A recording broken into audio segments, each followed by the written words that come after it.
So Code Vein is coming in less than 10 days. We are super close to the release of that game. Finally, it's been such a long time.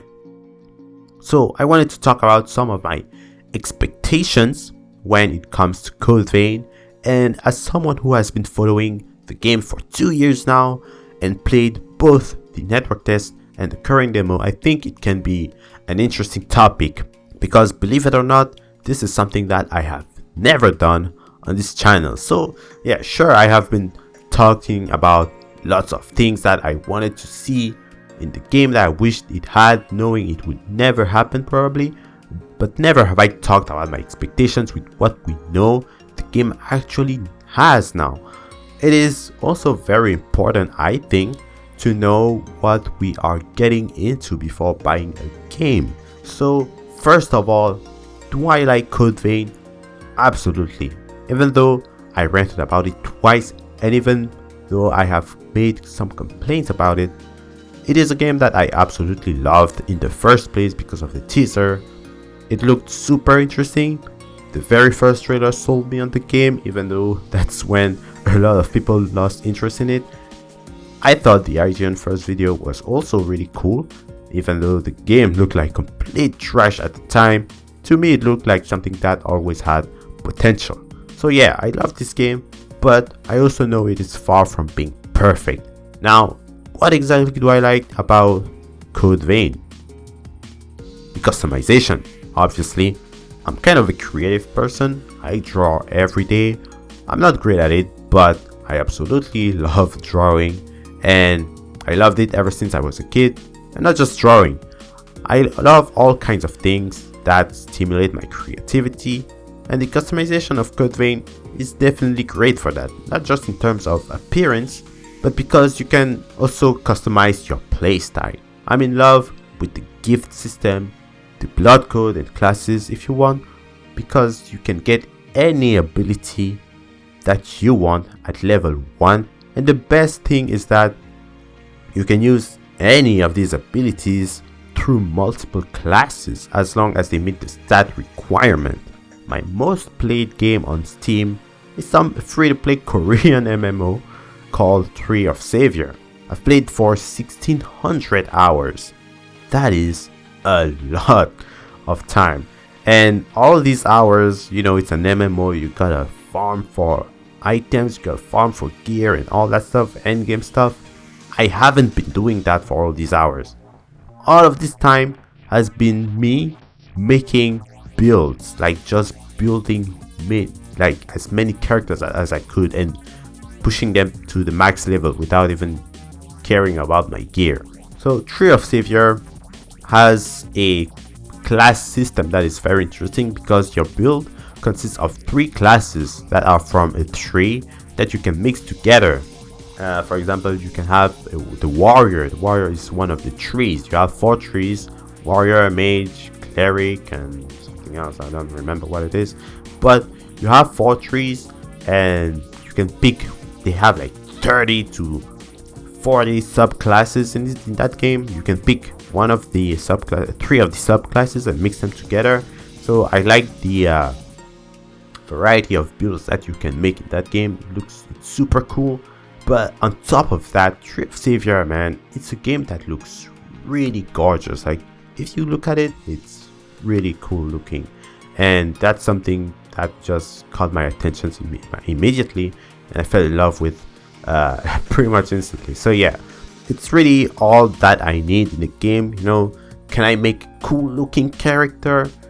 And when I say cool, I mean kind of edgy looking, because I like edgy stuff. How much can I customize my playstyle? Is it challenging? If those 3 points are checked, then I'm going to be interested automatically, pretty much. And it doesn't mean that I will eventually buy the game, right? But at least I will be super interested in the game, and I don't need it to be super polished. And Code Vein does all of that well enough, and on top of that, it has the God team working on it, which makes me super biased. I know my weak points because I know that I love these devs so much. And even though they didn't really work on God Eater 3, I still love the game because their influence is still there. And I actually hope that from the base that God Eater 3 is, I hope that the new developers will be able to push it even further. Now, aside of the customization, what else do I like about Code Vein? Well, I like the edginess of the game. Yeah, I like edgy characters. Kind of. It depends on how edgy we're talking about, but I do like edgy characters, which is probably why I had more interest in Bloodborne more than any other Souls-like game. And by the way, Bloodborne is pretty freaking edgy. People call Code Vein edgy. Bloodborne is even more edgy than Code Vein is. And that's why it is actually an amazing game, because it is very honest to its own theme.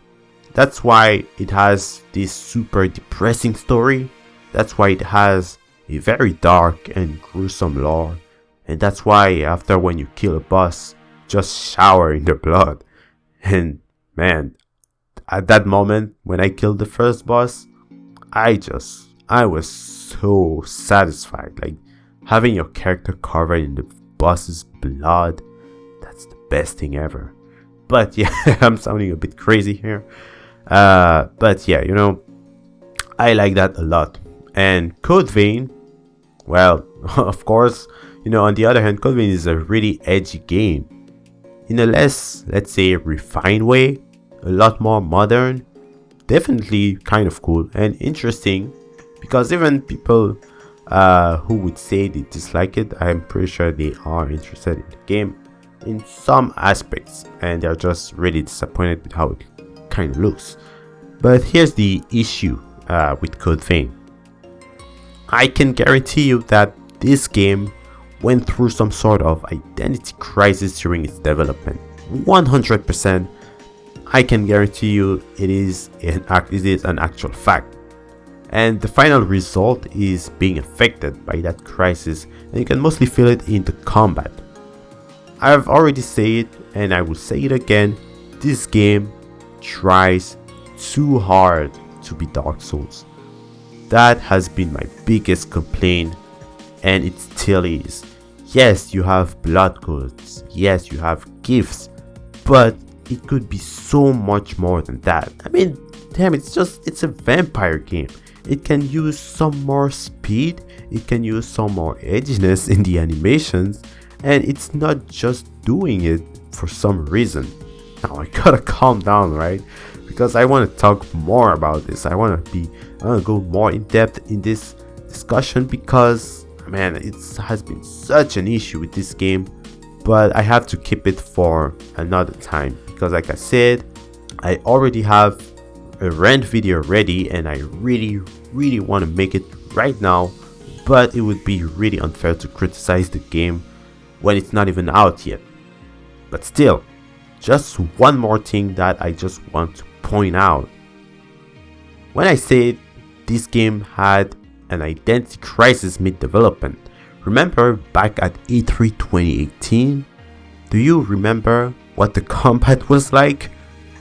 No music, no melee gifts, no filter when low health, nothing. And the game was going to come out that way. You think I'm wrong?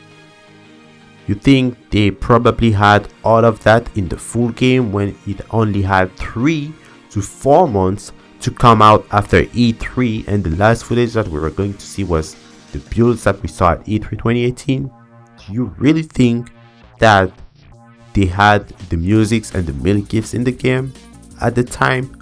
Absolutely not. You are absolutely wrong, because none of that existed at the time. They didn't even think about that, I'm pretty sure.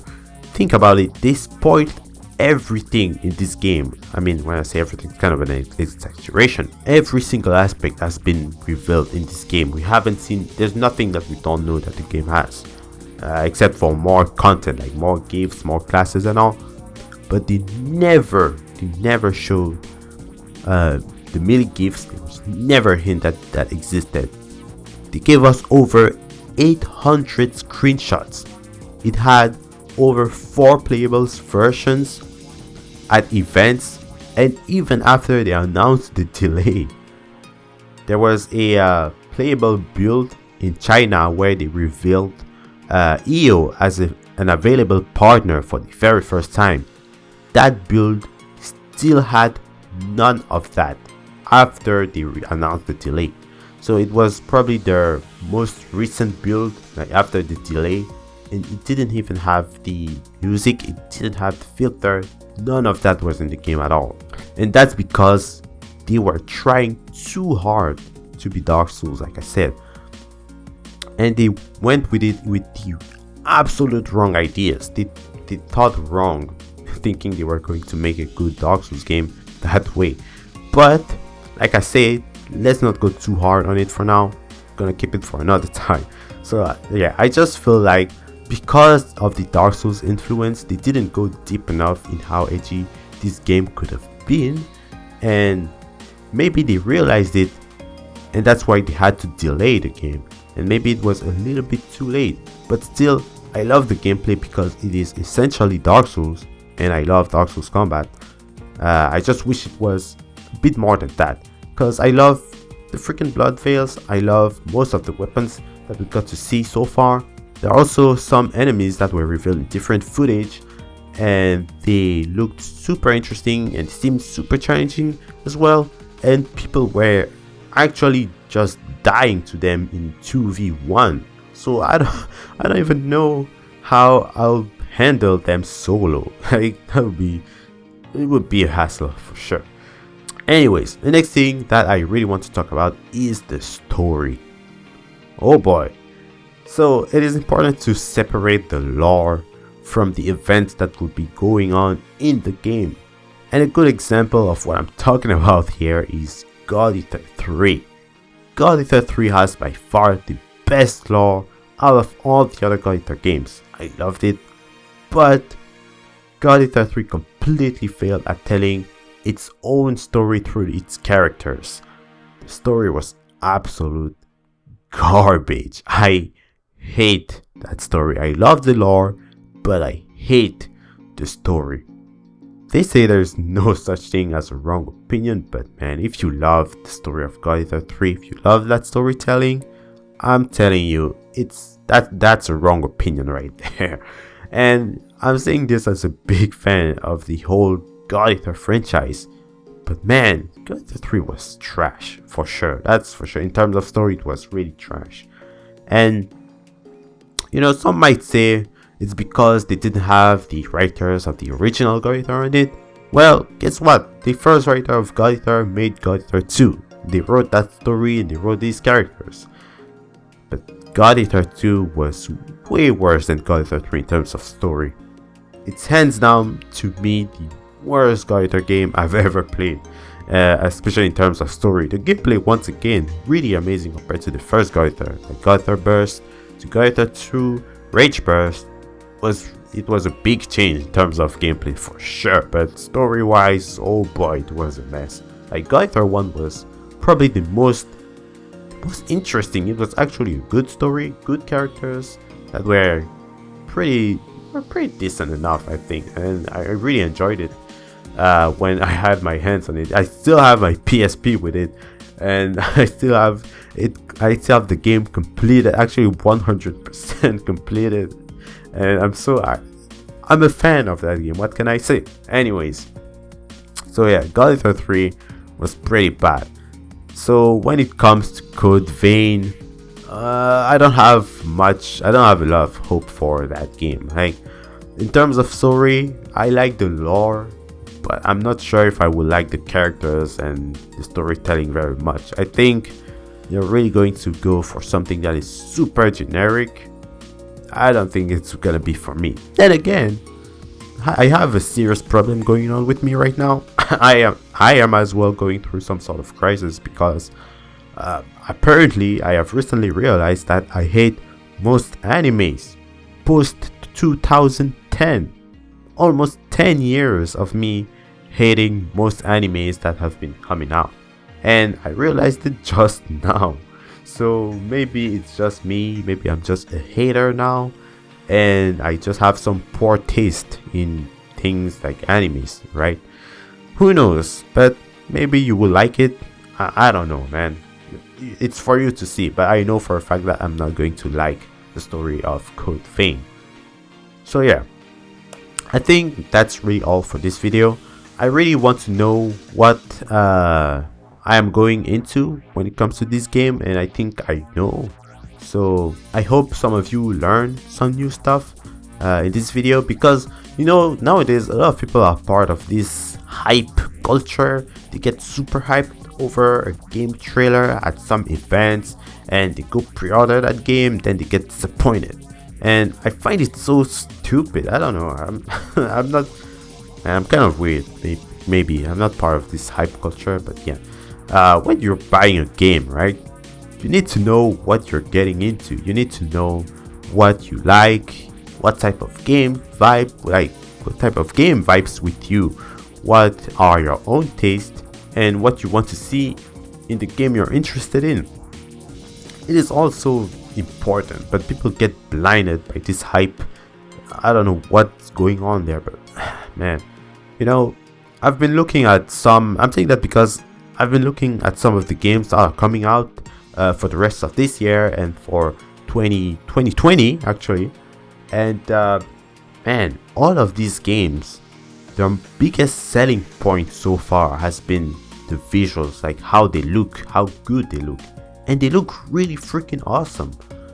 But the issue is that, you know, video games, they sure are about graphics and gameplay, but I'm also very skeptical about these games because the devs nowadays put so much focus on how good a game looks that they might fail on some parts. For example, they might fail on the soundtrack, they might fail in terms of the story, they might fail in terms of the content, how long the game is. They might fail on so many things like that just to focus on how good the game looks.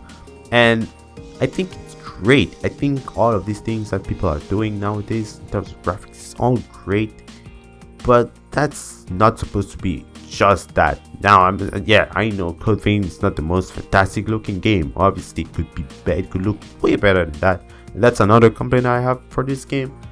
But I think in terms of maybe not the gameplay, maybe the gameplay some people won't like it, but I think in terms of content, in terms of soundtrack, in terms of replayability, I think it does its job. It does it well. You know, it's not a very polished game for sure, but I think it does what a game should do. I think it does it well enough, at least. That's for sure for me. So yeah, that's really all I want to say. Just be really careful with what you buy these days, because there has been some cases of millions of people getting hyped, millions of people buying one game, and then you get completely disappointed, and that was just so ridiculous. So don't be like that. Be really careful, pay attention to what you're going to buy, and if you like Code Vein like me, that's good, because it means that you know what you're getting into when you buy games. So yeah, at least give it a try on the demo. The demo is free. You can just get it from the from PlayStation Store. So try it if you don't know. If you still don't know even after the demo, if you're still feeling funny, I don't recommend taking it like right away when it comes out. So you know what you're doing. That's all I'm saying. So thank you all so much for watching. You can leave a like, you can subscribe. It is greatly appreciated always. It helps my tiny channel a lot. And thanks to my current subscribers, as always. Thank you all so much for watching, because you have been super supportive to me. I really like you all. And yeah, I'll see you all in the next video. Bye bye.